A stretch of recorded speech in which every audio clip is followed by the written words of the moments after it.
probably off, and your sound probably also, so feel free to make noises,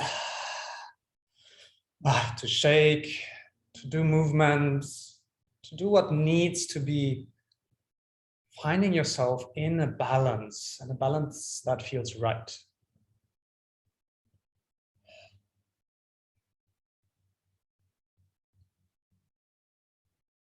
And then open your eyes again and bring your focus onto this lecture with me. I feel honored, actually. I feel honored that I can be here, I can speak, and there are people who want to listen. And today I want to share a few reasons why Yin Yoga can be a good idea. And those reasons are also backed up by science, which we call modern science. So there were some people who researched into that fields and different fields, and I will not present any studies or something like that, but I will present a wrap up of what I try to research for my self-study to go deeper into Yin. And that's something that occurs just very naturally to me, that I want to know more if I'm interested in a thing.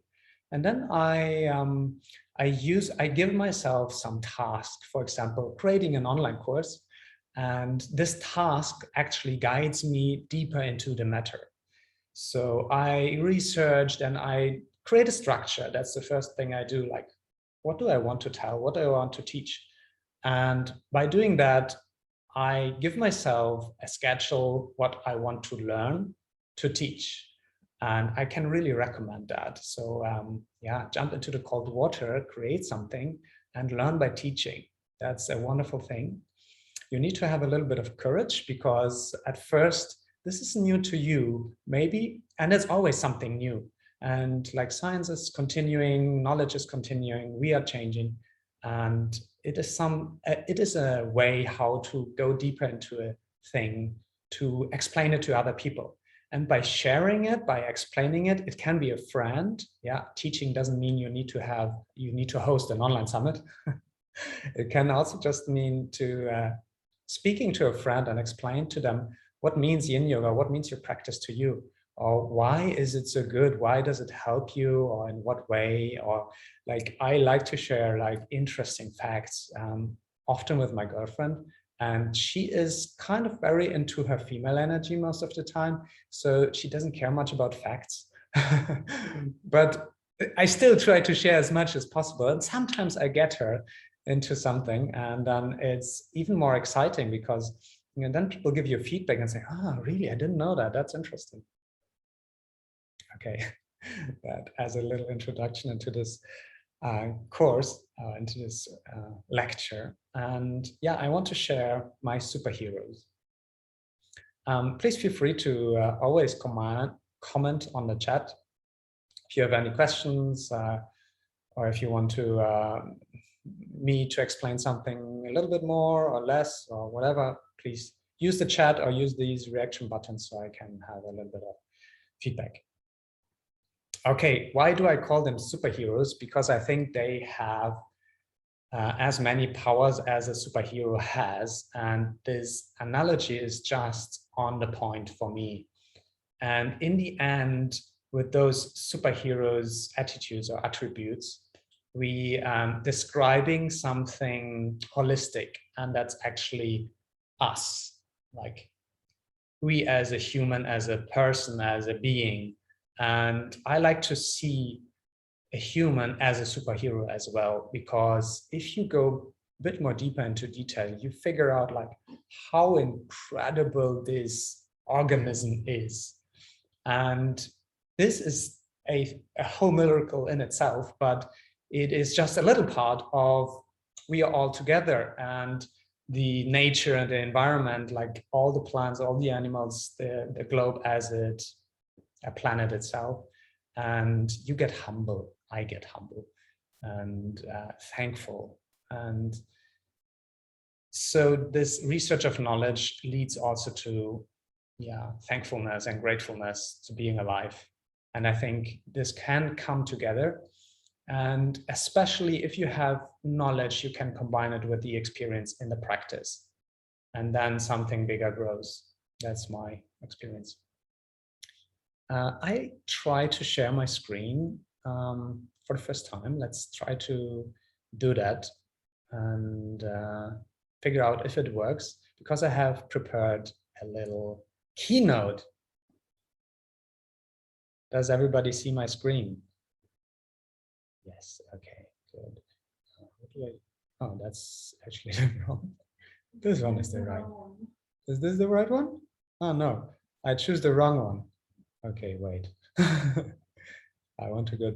You landed in my anatomy charts of the teacher training. So, number one hero, homeostasis. It's a Greek word. Wait a second. Can I? Okay, I can't see the chat anymore. Good. There's a question in the chat. Athena, would you help me to? If there's any question coming up, maybe you just tell me. No, yes. Okay, they can see my screen. Great. Homeostasis is a Greek word. I have a Greek next to me. But so the meaning of homeostasis is basically a natural balance. And the exciting thing about that is that most things in nature, but especially our body, is always trying to get us in balance. So often, always, all the time, our body is exposed to an environment that changes. For example, it's getting hot, it's getting cold, we're getting outside stress, if it's emotional or physical or anything. And our body is super intelligent and tries to level that up to a healthy balance. So yeah, and for me, this is like enormously, ridiculously a miracle. And I want to give you some numbers about our body, because it is just, in the end, you will probably agree. We have 7 octillion atoms which working together. This is this number with the 25 or 26 zeros. And they create actually 40 trillion cells. I can't imagine this number, but those cells living in our body, and each cell is a single living entity that works together. And additionally to these 40 trillion cells, there are almost the same amount of bacteria who are also very necessary for us to live. So we have 80 trillion little living beings in our body, making our body and our systems, that work together to make us whatever we want, eating potato chips or watching Netflix or doing a yin yoga class. And those cells, if they group together, they create tissues or organs. And if the organs join together, they create systems. And systems, we have also several systems in our body. You know, probably your muscular system. So they are like the muscles, how they work together. We have many more systems, like the skeleton system, digestive system, lymphatic system, endocrine system, nervous system, reproductive system, respiratory system, urinary, exocrine, circulatory. You can see like all systems, every single system in itself is a super complex thing that works to make us live and breathe. And you can't imagine, but if you do something that brings you out of balance, all those 40 trillion cells try to balance that back into a healthy state of homeostasis. And all that together makes me feel I'm a fucking miracle. And yeah, I don't know, what is your idea, or what do you feel when you hear that like so many things trying to make work that you can breathe?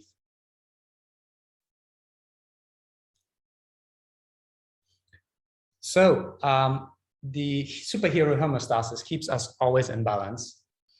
And that creates for me a big honor to being in the control center of this, to having my mind and a free will that can say, I want to do Yin Yoga.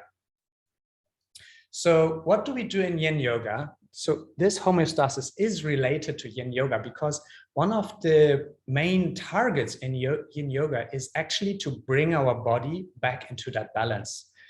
Because sometimes we lose that balance and we need a little bit time to give our body the opportunity to bring us back there into our homeostasis, into the balance of a healthy system, of a healthy being.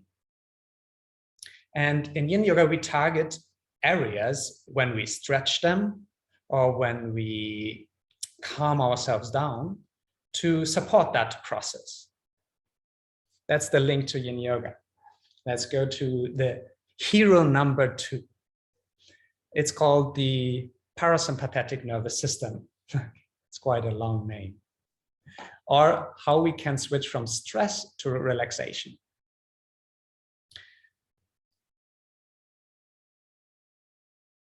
So our second superhero has some very nice superpowers. And I want to explain and go a little bit into the topic of the nervous system so you can understand roughly what our nervous system does and how we can actually in Yin Yoga affect that and use the positive effects of the parasympathetic nervous system. So we have a central nervous system and a peripheral nervous system. And they communicate. They're there to communicate with our body mainly, and they're sending signals in a chemical way or in an electrical way through our body and giving our organs work or signals to adjust, let's say. We start here, you see a picture of this nervous system, and we have the blue one. Oh, is that not switching anymore? The slides? Oh, wow. Yeah, it's still on hero number 1. Ah, okay. I thought you all see the slides. Okay, let's quickly jump through. 7 octillion, there's the number, quite impressive. Then we have 40 trillion cells. We have all these systems. A miracle, yeah, we said that. Okay, homeostasis keeps us balanced, and yeah, Yin Yoga supports the process to get back into balance. All right, hero number 2, parasympathetic nervous system. Okay, so you see here the picture of this red person, and the brain and the spinal cord, that's our central nervous system. And then we have these yellow lines which reach out into the body, and that's where we target often in a stretch. Will be targeted at some areas that our peripheral nervous system gets triggered back. But that's not what we don't want to dive too deep into like anatomy. What is important is that we are often living in the sympathetic nervous system mode. That's called fight or flight. And another way to describe that is the stress mode. If we are having stress from the outside, emotionally or physically, we're getting activated. So we can fight or we can flight. Our muscles are ready, our blood is circulating like into our muscles and making them ready to fight or flight. And often in this modern world, we are too long and too often in this sympathetic mode of fighting because we constantly have to explain ourselves or defend or prove or whatever. And we don't have those times where we actually can rest. And that's our parasympathetic nervous system that gives every body systems the signal to relax. It's called rest and digest, parasympathetic nervous system. And what does it do? It actually, for example, slows down the heart rate. It is there to make our exhalation easy and long. And it gives us a feeling of nice and calmness. It starts the digestion, and not just only for our food, also for our mind and thoughts and emotions we haven't processed. And some other glands are stimulated, so we in total have a more relaxing experience in our body. And it's very easy to access that. And I will also make a little exercise to feel that in a minute when we go to our next superhero. But important to know is that in Yin Yoga, we mainly targeting to switch into our parasympathetic nervous system to give our body a rest and allow it to repair. Because reparation just happens when we are in a relaxed mode, when we are in our parasympathetic superhero mode. It's very, very important to know we cannot repair our body if we are in stress mode. And sometimes we are so stressed that even a night when we sleep is not bringing us deeply enough into rest and restore mode.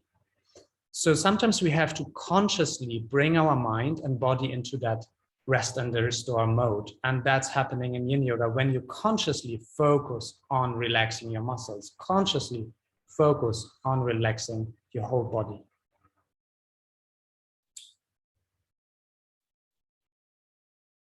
Any questions so far?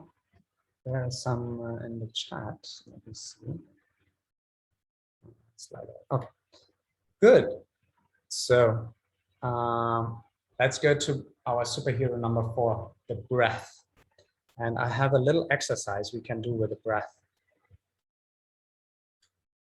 But first of all, I want to speak a little bit about what our breath can do and why it's a Yin Yoga superhero.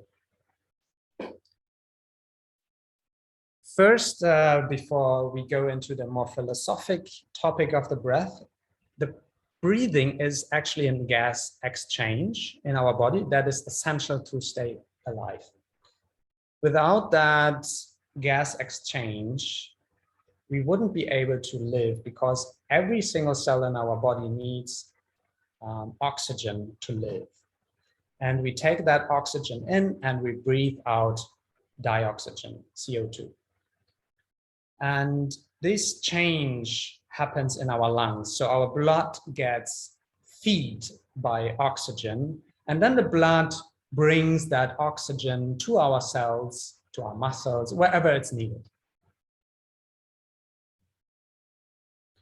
And when we're now taking the bridge to the yoga philosophies, in the breath, the yogis say, lies the life force, which is also called prana.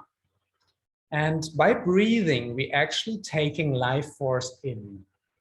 So it's very metaphorical also that breathing is an essential and important thing to do and has such a big effect. We cannot stop a breath.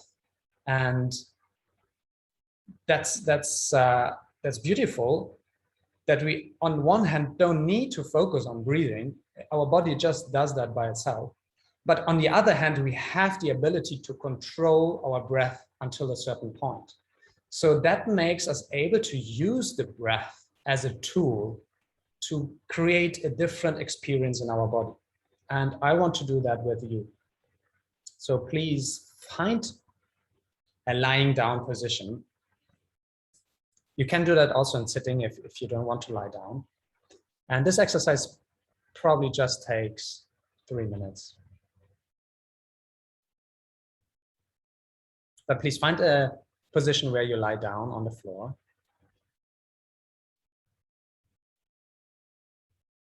And be in Shavasana mode, like hands next to your hips, your legs are relaxed. Close the eyes down.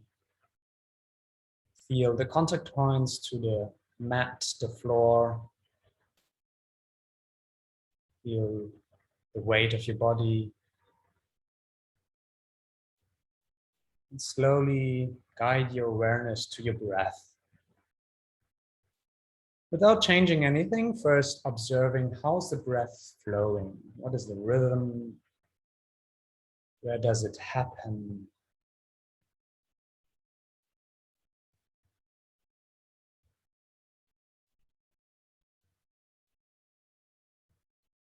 What is the quality of your breath?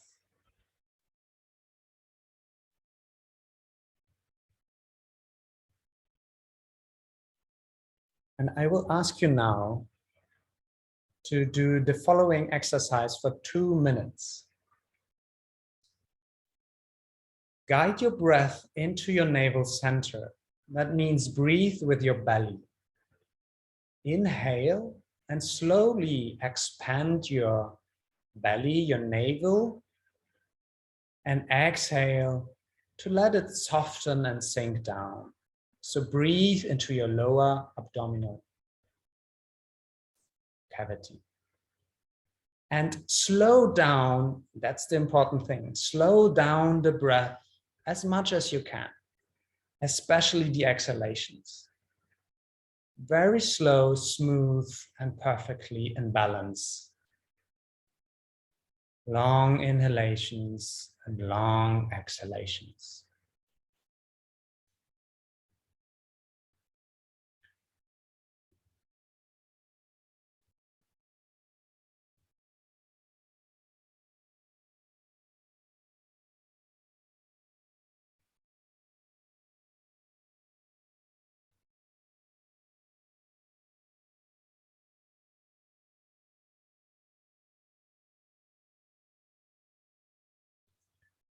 If your awareness is going to some thoughts or somewhere else, gently bring it back to your belly and watch it.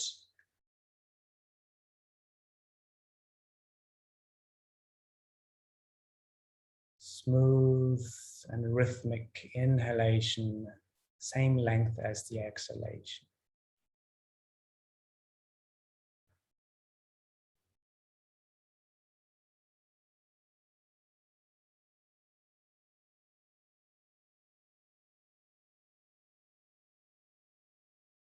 One more minute.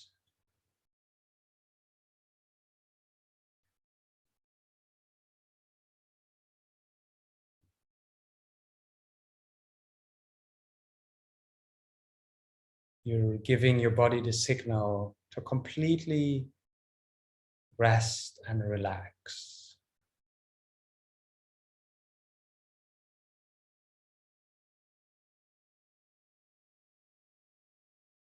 The breath is the language of the body.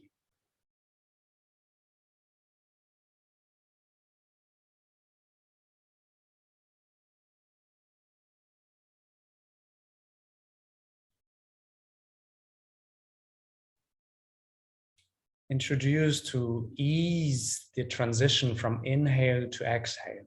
Make it as smooth as possible.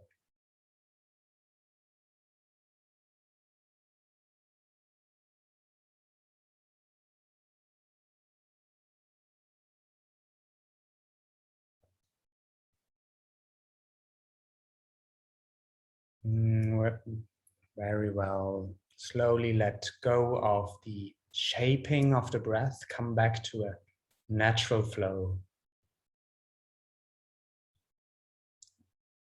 Feel into your body. Did you notice a change? Change in your experience or in your body, your heart rate, breath? Stay with it for a couple of breaths more. Just noticing.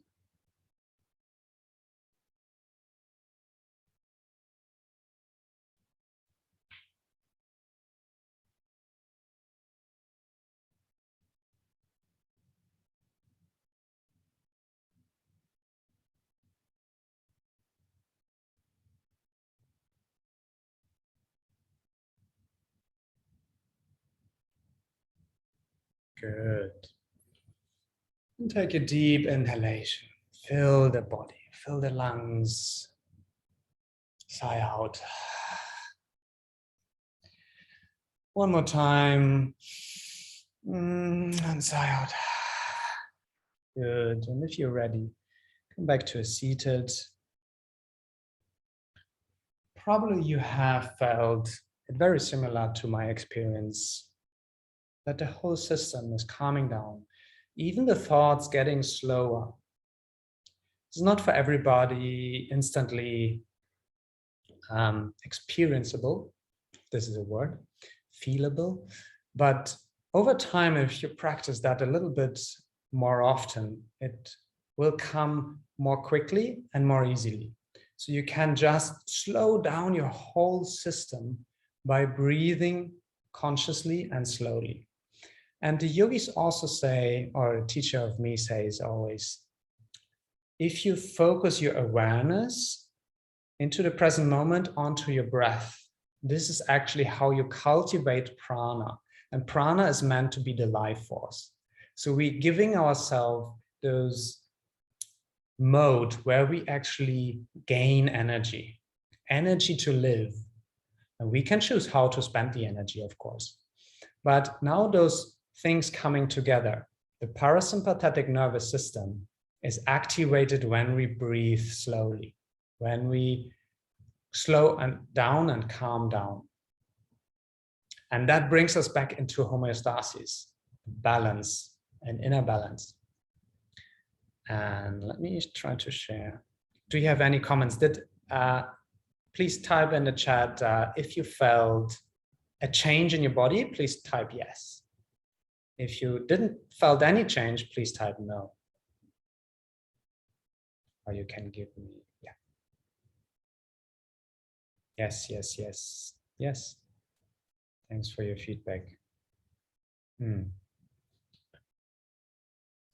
The same way we can observe ourselves during a day.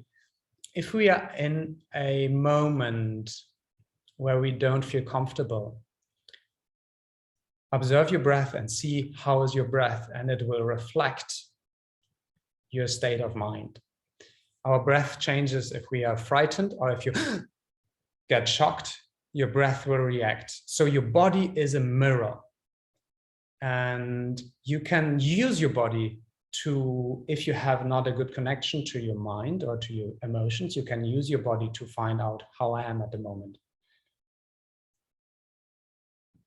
Okay, let's go to the last superhero. Let's try to share again. I think this one. Taking in life force. Good. Yep. Okay. In yin. Yeah, we can use the breath as an anchor. And the breath is speaking to us. That's what I meant with it reflects, it mirrors how our state of mind is. So our third, oh, that's number 4. Our fourth superhero. I needed to give it a fancy name, so I called it alpha consciousness. Yeah, our state of meditation, how our state of meditation enables a repair on a cellular level. And it basically wraps up everything we just said, but also adds another scientific perspective on our consciousness. What is consciousness? I think we could fill a whole summit with that. But what I meant with alpha, the word alpha, are the brain waves. And you see that on this chart. So our brain waves often are in the beta frequency that's measured in hertz.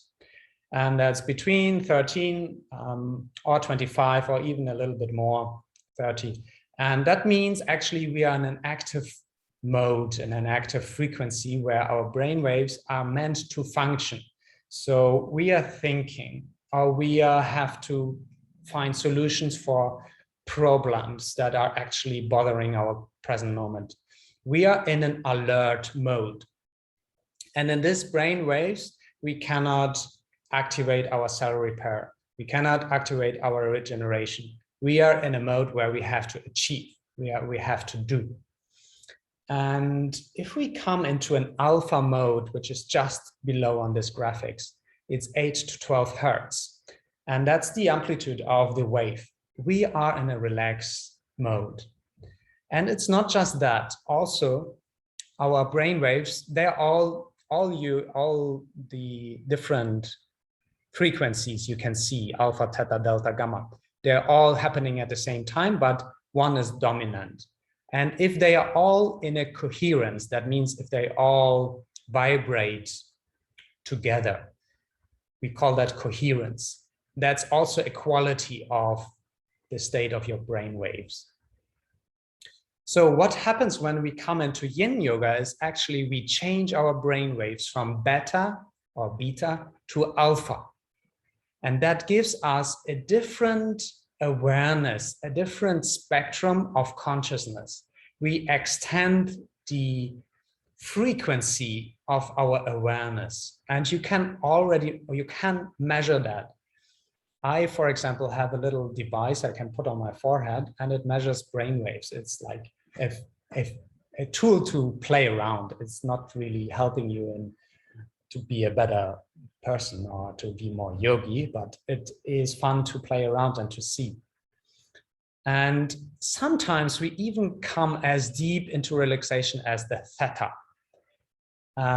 For some people, if they're very experienced meditators, they can even go into delta. And what happens is you can imagine that as light. Light has also different frequencies.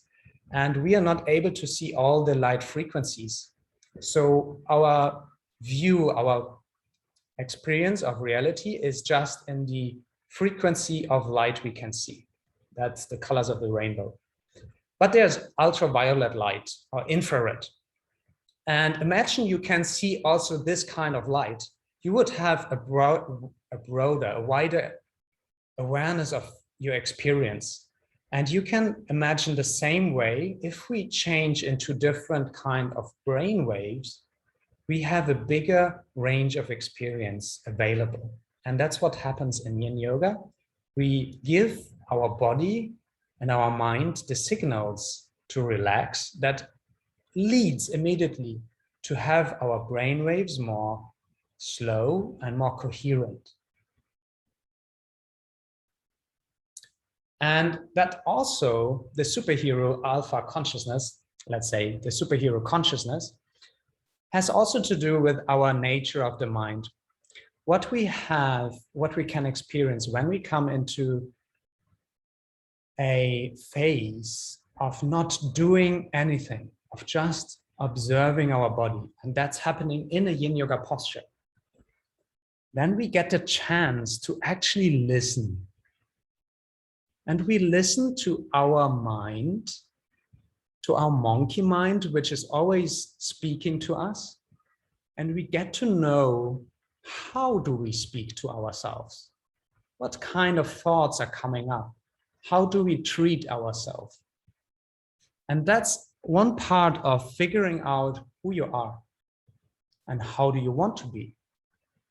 So we slowly can listen to that inner dialogue and find out, what kind of dialogue do I have? And actually, what kind of dialogue do I want to have? And we can slowly introduce to change that if we want. And also, this is called psychosomatic. We figure out the relation between mind and body. What kind of effects has it that I speak to myself in a certain way? If I say myself, you can't do this, you're too stiff to go into that pose, do you think your body will ever reach into a pose deeply? If I tell myself, it's all right to not be flexible, it's all right to just be here in the moment, I'm okay, I don't want to achieve, I think your body just relaxes quite more. So there is a big connection between mind and body. And the other way around too. My body affects my mind.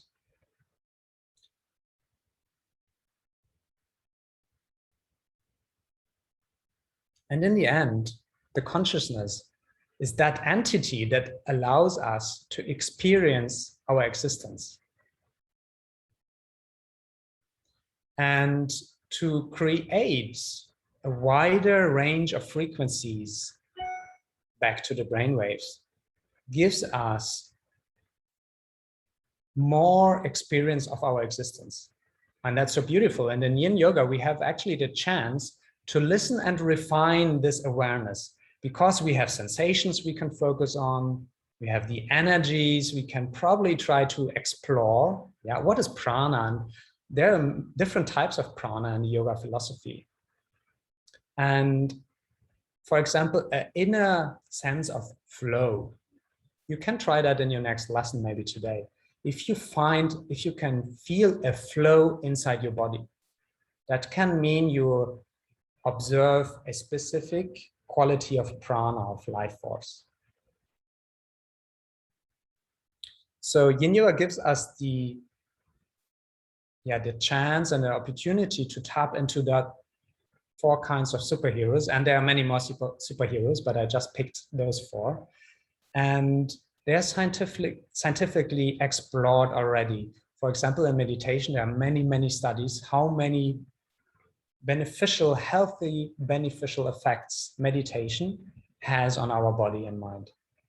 And Yin Yoga is a way of meditating, because we focus our awareness, and we open to a wider awareness.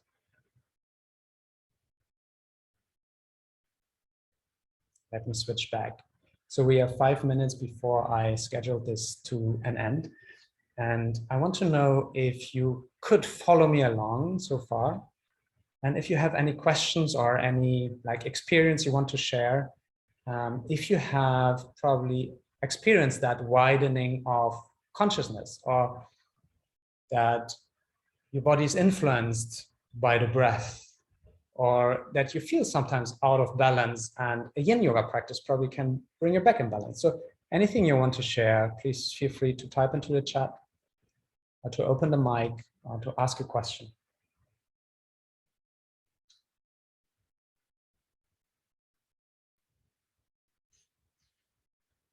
For me, having knowledge is a second level of practice. A practice happens always on different levels. And for me, this is the intellectual level of my practice. And that helps sometimes to go deeper, and sometimes it holds me back. So first, I recommend to go into the experience practice, like the actual doing, and then later on to research. That's a very natural way, because you intuitively first do without knowing what you do. And then later you understand why it happened and how it happened. So there are some comments. I'm interested when you can feel energy flow in the body, like pins and needles, but not. So yeah, TJ actually told me of his teacher who says that he can feel the prana when he feels the shiver going to his body, like goosebumps. And for me, that made total sense. All the time I get goosebumps, all the time I get excited, like deeply excited, something touches me, I get goosebumps, like now. I bring some awareness there, and prana flows over my skin. That could be one. He calls it chi, because he's from the Tao side. But yeah, in yoga, we have many practices. In Hatha yoga, tantric hatha, which I practice, we have many practices to focus on one specific kind of prana. But for me, having very subtle sensations is almost having, no, it's not just almost, it's following the flow of prana. But to come to that point, it needs a lot of relaxation. You need to be out of your beta mind, beta waves, non-thinking mind, super relaxed in the alpha mode or theta mode, and then feeling the body very subtle. Often for me is the point after waking up or shortly before falling asleep. I have a super awareness of my body, and then I can really feel into that subtle energies. Oh, wow, okay. Pins and needles, I would say yes, it's a beginning of feeling your body more in a subtle way. And it's probably because blood is running through it. Where does hypnosis fit in these different stages? Hypnosis is super interesting, and hypnosis starts with the alpha mode. Yeah. In hypnosis, you can go also deeper if you are able to. Some people cannot relax that much, but if you're able to, and I have made the experience that you can be aware, conscious, even in the lowest states, of consciousness. And that's actually Yoga Nidra. Yoga Nidra tries to train you to stay conscious in the lowest states of consciousness, or the biggest, the widest. So the delta mode. Even in deep sleep, you want to stay conscious, and then yeah, that's the yoga practice of Yoga Nidra. And then you connect with the deepest source. That's what they say. And hypnosis is in between. Hypnosis starts at alpha and lower. And why hypnosis is so powerful is because we actually disconnect from the thinking mind, and we go into more the unconscious parts of our mind, and we can speak with those parts. We can release stuck energy, stuck emotions, and we speak a little bit more from the heart, where the things are more true for us, and not the ego, which has often aims or ideas of others that were put in or programmed in our childhood. Is there a way to know what brainwave you are in? Yes. No. Yes. If I want to share that, I'm not sure, but I think I can feel that. It's a weird thing that happened for me 2 years ago already. And when I'm in a deep state of relaxation, often after waking up, or if I go into Shavasana and then slowly coming out of it, I have a beat happening, and it's like, I don't know what this beat is. Maybe it's the brainwave. So probably some people, I think, can hear that. It's not scientifically proven, so I don't know. You can use these headbands that measure. And if you have your eyes open, if you're thinking and speaking, you're probably in beta mode. If you have your eyes closed and you feel relaxed, you're probably going slowly into alpha mode. It's a transition. Yeah. How do you deal when you teach Yin and you see someone not enjoying it and not relaxing at all? Fanny, how do you know they are not enjoying, and how do you know they are not relaxing? Often we make stories and we think they are not enjoying and relaxing, and sometimes it's true, sometimes not. It's not your responsibility. What your responsibility is as a teacher, that you create a safe environment, that you guide them safely through a practice, but it's not your responsibility to give them a relaxed experience. That's really up to them. So, of course, if you care, you want them to have a relaxed experience, and that's nice. And I just would see and come back to yourself, because that's all you can do. That's your influence. So if you are relaxed and if your being radiates calmness and zen, then it's more likely that the other person can pick up and tune in into that relaxation. If you are making too many thoughts about how can I make this person relax more, how can I make this, then probably you're not in the relaxed mode yourself. So that would be my little best practice tip. I have noticed sometimes, not always, but sometimes when I feel an anxiety attack coming on, I can stop it by controlling and slowing my breath. Exactly, that's what's happening. And that's the best thing you can do, to breathe consciously. And sometimes I don't want to push you to feel your anxiety, but if you slowly gain control over your breath and your body, slowly release that anxiety like a ventil. What is it called in English? Ventil. Like air pressure that goes out, you can control it. And there is something that wants to come up and wants to go out. So leave it out. But not in an overwhelming way. So be aware that you don't want to freak out and have an attack, but you want to let it out, and you can use your breath to do that. What kind of heroes would you name in addition?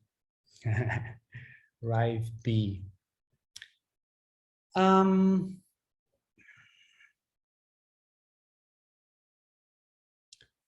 The power of sound is one superhero. The sound you can do yourself, the sound you can do with mantras, and the sound you can get from probably singing bowls or something like that. Another mantra is creativity, to immerse yourself in something. But yeah, that's not so easy question. I don't have them like on the go now. Lovely, thank you so much. I found recently the breathwork has really helped me respond rather than react to heightened emotional states. Yes, which has been amazing to experience. Great. I love Yin Yoga, but I can sometimes do the opposite of homeostasis. For example, I get super sleepy.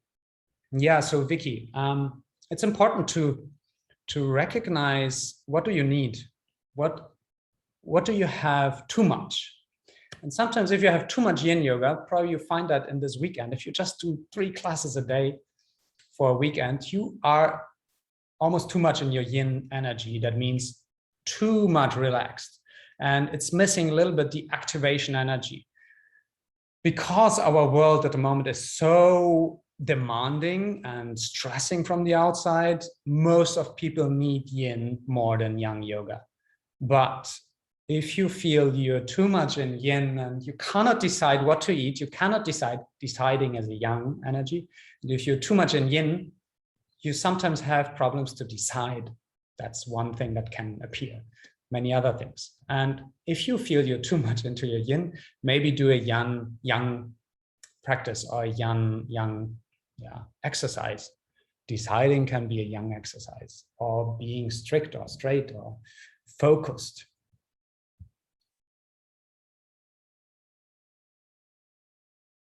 Yeah, love the power of sound too. Can you recommend as a book about Yin Yoga that you consider a good one? I can. It's called The Complete Practice of Yin Yoga. Bernie Clark. Please write me an email and I will send you a list of, I have 2-3 books which I can recommend to you. Yeah, thank you all. I hope you got some ideas about where you want to dive deeper. It was just roughly on the surface, but it was fun to share and I hope you enjoyed. So let's take one breath together and then wrap this class. Close the eyes down. Inhale deeply. Exhale deeply. Namaste. Thank you very much for joining. Next class is a beautiful class to get back into balance also with your Yang energy. You have done the whole weekend Yin and just Yin, maybe go to Ali's class as Yin and Yang. It's in room number 1. And it is in here's going to be an interview. So oh yeah, and this room is an interview. Yes. Okay. So with Corinna. Yeah, Corinna joined. Thank you for joining. It was an honor. And yeah, that was wonderful, Cedric. Can I just say, somebody asked for a good book. This is a great book. I really like this book.